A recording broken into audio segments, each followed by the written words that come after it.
പ്രാവശ്യവും നമ്മൾ ഫുഡ് കഴിക്കാൻ പോകുന്ന സ്പോട്ടിൻ്റെ വീഡിയോ മാത്രമാണ് ഇടാറ്.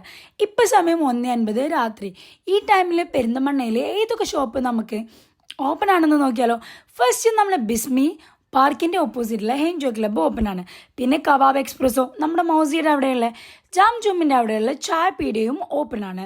പിന്നെ ക്ലാരസിൻ്റെ അടുത്തുള്ള ക്യാൻഡി കെയിലും KFCയും നന്ദലത്തിൻ്റെ ഓപ്പോസിറ്റുള്ള നെയ്ച്ചോറും പീസും കിട്ടുന്ന കടയും ഓപ്പൺ ആണ്. നമ്മുടെ പാലം ഇത്രയും ശാന്തമായിട്ട് ഈ സമയത്ത് മാത്രമേ ഞാൻ കണ്ടിട്ടുള്ളൂ കേട്ടോ. ചേതക് ഷോറൂമിൻ്റെ അടുത്തുള്ള ഹോട്ടൽ പാലസും അതിൻ്റെ അടുത്ത് തന്നെയുള്ള 2 തട്ടുകടകളും ഓപ്പൺ ആണ്.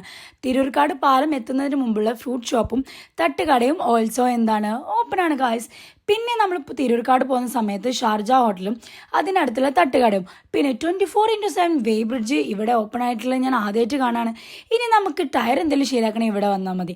പിന്നെ നമ്മുടെ പെട്രോൾ പമ്പിൻ്റെ അടുത്തുള്ള കട്ടാപ്പിയുടെ തട്ടുകടയും ഓപ്പൺ ആണ്. അതിൽ കയറിയിട്ട് നല്ല ബീഫും പാർട്സും ഒപ്പം നല്ല കപ്പ ബിരിയാണിയും നല്ലൊരു സുലൈമാനോട് കഴിച്ചപ്പോൾ വീണ്ടും വിശന്നപ്പോൾ നമ്മളൊരു ദോശ കൂടി കഴിച്ചിട്ട് നേരെ പോന്നു. നാനാട്ടി എല്ലാവർക്കും അറിയാലോ, കട്ടിനും പുട്ടും.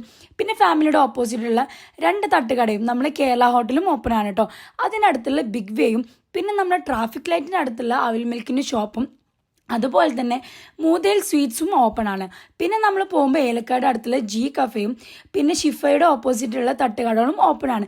അങ്ങനെ ഇതെല്ലാം കണ്ട് നമുക്ക് ഉറക്കം വന്നിട്ടുണ്ട്. അപ്പോൾ നമ്മൾ പോയി ഉറങ്ങട്ടെ. ബൈ.